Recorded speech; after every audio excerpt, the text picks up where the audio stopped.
Timnas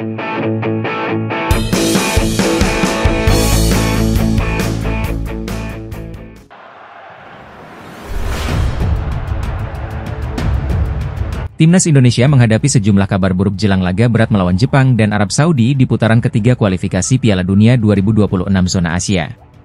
Kedua pertandingan tersebut akan digelar di Stadion Utama Gelora Bung Karno, Jakarta, pada November mendatang. Tim asuhan Shin Tae-yong akan menjamu Jepang pada Jumat, 15 November 2024, dan kemudian menghadapi Arab Saudi pada Selasa, 19 November 2024. Dalam klasemen sementara grup C, Indonesia berada di posisi kelima dengan 3 poin, sementara Jepang memimpin dan Arab Saudi berada di peringkat ketiga. Menjelang laga ini, Timnas Indonesia harus menerima 4 kabar kurang menguntungkan. Kabar pertama datang dari cedera pemain. Malik Rizaldi dan Hernando Ari mengalami cedera serius pada kaki dan bahu kirinya setelah laga Persebaya Surabaya, sementara Asnawi Mangkualam menderita cedera hamstring. Ketiganya sedang dalam pemulihan intensif, namun kondisi mereka untuk tampil masih diragukan. Yang kedua, Arab Saudi telah menunjuk pelatih berpengalaman, Hervé Renard, yang pernah membawa Arab Saudi mengalahkan juara dunia Argentina di Piala Dunia 2022. Kehadiran Renard tentu menambah tantangan bagi skuad Garuda. Kabar ketiga, calon pemain naturalisasi Kevin Dix dipastikan belum bisa memperkuat Indonesia karena proses administrasinya yang terhambat. Ekspektasi kehadiran BFC Copenhagen itu tertunda hingga Maret 2025 akibat prosedur yang membutuhkan waktu lebih panjang. Kabar terakhir, gelandang andalan Ivar Jenner absen menghadapi Jepang karena akumulasi kartu kuning. Meski akan kembali saat laga melawan Arab Saudi, kehilangan Jenner akan mengurangi kekuatan lini tengah Timnas Indonesia saat melawan Samurai Biru. Kendati menghadapi sejumlah tantangan, Shin Tae-yong dan tim berharap bisa memberikan performa terbaik di kandang demi menjaga asa lolos ke Piala Dunia 2026. Pelatih Timnas Indonesia, Shin Tae-yong, punya pesan khusus bagi anak asuhnya jelang 2 laga krusial melawan Jepang dan Arab Saudi dalam lanjutan kualifikasi Piala Dunia 2026 zona Asia. Shin menekankan pentingnya fokus pada performa tanpa merasa terbebani, meskipun Garuda masih berada di peringkat kelima grup C. Indonesia akan menghadapi 2 tim tangguh di kandang sendiri bulan depan. Skuad Garuda dijadwalkan bertemu Jepang pada 15 November, disusul laga melawan Arab Saudi pada 19 November di Stadion Utama Gelora Bung Karno, Jakarta. Saat ini, Indonesia baru mengantongi 3 poin dari 4 pertandingan, setara dengan Cina di dasar klasemen. Namun, Indonesia hanya terpaut 2 poin dari posisi kedua yang diisi Australia, sehingga peluang untuk terus maju masih terbuka. Shin Tae-yong menyadari bahwa mengejar posisi puncak klasemen adalah tugas berat. Meski demikian, dia ingin para pemain menikmati setiap pertandingan tanpa tekanan berlebihan. Saya ingin tim menikmati setiap pertandingan tanpa terlalu terbebani dan melangkah ke putaran keempat kualifikasi Piala Dunia 2026, ujar Shin Tae-yong kepada media Korea Selatan, NET. Shin juga menyoroti pengalaman yang masih terbatas di antara para pemainnya, serta kurangnya jam terbang di klub. Namun, ia optimis bahwa dengan perjuangan konsisten, rasa percaya diri tim akan meningkat dan berimbas pada performa yang semakin baik. Juara dan runner-up dari Grup A hingga Grup C akan langsung melaju ke putaran final Piala Dunia 2026 di Kanada, Meksiko, dan Amerika Serikat. Sementara, peringkat ketiga dan keempat akan melanjutkan perjuangan di putaran keempat, dan peringkat kelima dan keenam akan tersingkir dari kompetisi. Pelatih Timnas Indonesia, Shin Tae-yong, menunjukkan sikap optimistis jelang laga penting melawan Arab Saudi pada 19 November 2024 dalam kualifikasi Piala Dunia 2026 zona Asia. Meski Arab Saudi baru saja mengganti pelatih dari Roberto Mancini ke Hervé Renard, Shin Tae-yong yakin bahwa perubahan pelatih ini tidak akan memberi dampak besar pada kekuatan The Green Falcons. Arab Saudi memang sedang berupaya memperbaiki performanya setelah hasil kurang memuaskan di 4 laga awal grup C. Saat ini, mereka menduduki peringkat ketiga klasemen dengan 5 poin, hasil dari 1 kemenangan, 2 imbang, dan 1 kekalahan. Federasi Sepak Bola Arab Saudi pun bergerak cepat dengan kembali menunjuk Hervé Renard, sosok yang pernah melatih mereka dari 2019 hingga 2023 dan berhasil membawa kejutan dengan mengalahkan Argentina 2-1 di Piala Dunia 2022. Mengenai perubahan pelatih Arab Saudi, Shin Tae-yong menilai hal ini tidak akan mengubah banyak dari kualitas tim lawan, terutama karena waktu yang terbatas untuk membuat perubahan signifikan. Tim nasional tidak memiliki banyak waktu, ujar Shin Tae-yong.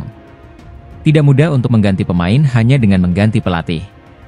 Saya sudah memahami karakteristik para pemain Arab Saudi, dan saya rasa ini tidak akan banyak berubah. Di klasemen sementara grup C, Indonesia saat ini berada di peringkat kelima dengan 3 poin, bersaing ketat dengan tim-tim kuat seperti Jepang dan Australia. laga melawan Arab Saudi sangat penting, karena kemenangan akan membuka peluang bagi Indonesia untuk melangkah lebih jauh dalam kompetisi ini. Namun, Shin Tae-yong punya catatan kurang baik saat berhadapan dengan Hervé Renard. Keduanya pernah bertemu pada laga persahabatan antara Korea Selatan dan Maroko di Tissot Arena pada 2017, saat Shin melatih Korea Selatan dan Renard memimpin Maroko. Kala itu, Korea Selatan kalah dengan skor 1-3, meski diperkuat bintang seperti Son Heung-min. Kali ini, Shin Tae-yong berharap dapat memperbaiki catatan tersebut sekaligus meraih kemenangan berharga bagi timnas Indonesia di hadapan pendukungnya di Stadion Utama Gelora Bung Karno. Kabar baik datang bagi para penggemar timnas Indonesia. Bek andalan Jordi Amat dikonfirmasi sudah pulih dari cedera yang sempat menghambatnya. Pemain kelahiran Spanyol itu kini menyatakan kesiapannya untuk kembali berlaga bersama skuad Garuda. Setelah cedera pergelangan kaki yang cukup serius, Jordi merasa kondisinya semakin baik setiap hari. Keadaannya sudah jauh lebih baik sekarang. Saya tidak sabar untuk membantu tim, ujar Jordi. Pulihnya Jordi Amat tentu menjadi kabar menggembirakan bagi pelatih Shin Tae-yong, yang terlihat tetap optimis akan peluang Indonesia melaju ke ronde 4 kualifikasi Piala Dunia 2026. Meskipun tim Garuda sempat kalah dari Cina, Shin Tae-yong menegaskan bahwa target masuk ke babak berikutnya masih sangat realistis. Menurutnya, timnas Indonesia bisa lolos ke babak playoff jika berhasil mencapai posisi 3 atau 4 di grup C. Saya yakin sekali bahwa kami bisa mencapai target untuk ke ronde 4, ungkap Shin Tae-yong setibanya di Jakarta. Jika Jordi Amat siap bermain kembali, kemungkinan besar kita bisa melihatnya tampil dalam laga berikutnya, termasuk saat menghadapi tantangan berat melawan Jepang. Kehadiran Jordi tentu akan menjadi tambahan kekuatan penting di lini pertahanan timnas Indonesia, yang kini semakin dipersiapkan untuk meraih kemenangan demi menjaga peluang lolos. Timnas Indonesia sendiri tengah berfokus memaksimalkan setiap peluang, agar impian berlaga di Piala Dunia 2026 tetap terjaga. Semangat optimis Shin Tae-yong dan pulihnya pemain-pemain kunci seperti Jordi Amat diharapkan dapat memperkuat langkah skuad Garuda untuk terus maju di kompetisi internasional ini.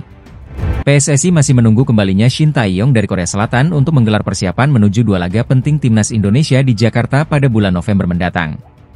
Setelah melakoni 2 partai tandang menghadapi Bahrain pada 10 Oktober dan Cina pada 15 Oktober dalam lanjutan babak ketiga kualifikasi Piala Dunia 2026 zona Asia Grup C, Shin kembali ke negaranya untuk beristirahat sejenak. Saya belum tahu persis kapan datangnya, tapi secepatnya karena akan ada persiapan timnas Indonesia melawan Jepang, kata Yunus Nusi, Sekretaris Jenderal PSSI, kepada awak media. Pertandingan antara timnas Indonesia dan Jepang akan berlangsung pada 15 November mendatang, diikuti oleh pertandingan melawan Arab Saudi pada 19 November. Kedua pertandingan ini akan digelar di Stadion Utama Gelora Bung Karno, SUGBK, Jakarta, yang saat ini tengah dalam proses persiapan untuk menghelat partai tersebut. Terkait komposisi pemain untuk 2 laga ini, Yunus Nusi mengungkapkan bahwa hal tersebut masih menunggu keputusan dari Shin Tae-yong. PSSI sendiri belum menerima laporan dari pelatih asal Korea Selatan itu mengenai daftar pemain yang akan dipanggil. Kami masih menunggu Shin Tae-yong, termasuk juga nama-namanya nanti akan kami umumkan yang pasti kan pada saat itu sedang FIFA Matchday. Jadi kami masih menunggu daftar nama dan jadwal dari Shin Tae-yong, jelas Yunus. Pertandingan melawan Jepang dan Arab Saudi tentu menjadi tantangan besar bagi timnas Indonesia, terutama setelah hasil kurang memuaskan dalam laga melawan Bahrain dan Cina. Dukungan dari masyarakat dan pendukung sangat penting dalam momen ini, terutama dengan adanya dukungan dari ribuan warga Korea Selatan yang akan hadir untuk mendukung Shin Tae-yong. Dengan semangat juang yang tinggi, Garuda Merah Putih diharapkan dapat menunjukkan performa terbaik di 2 pertandingan tersebut. Selain itu, PSSI dan Kemenpora juga saat ini sedang mengusahakan agar Kevin Dix segera bisa bermain menghadapi Jepang pada bulan November. Meski begitu, kehadiran Kevin Dix saja tidak menjamin kemenangan untuk timnas Indonesia, karena masih banyak masalah yang harus diatasi. Oleh karena itu, evaluasi besar akan dilakukan oleh Shin Tae-yong setelah kembali dari Korea Selatan.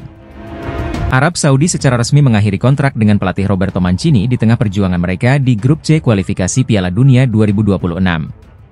Keduanya sepakat berpisah usai serangkaian hasil yang mengecewakan di laga-laga sebelumnya.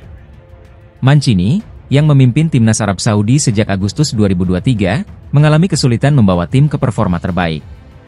Di bawah asuhannya, Saudi tersingkir dari Piala Asia awal tahun ini di babak 16 besar setelah kalah melalui adu penalti dari Korea Selatan.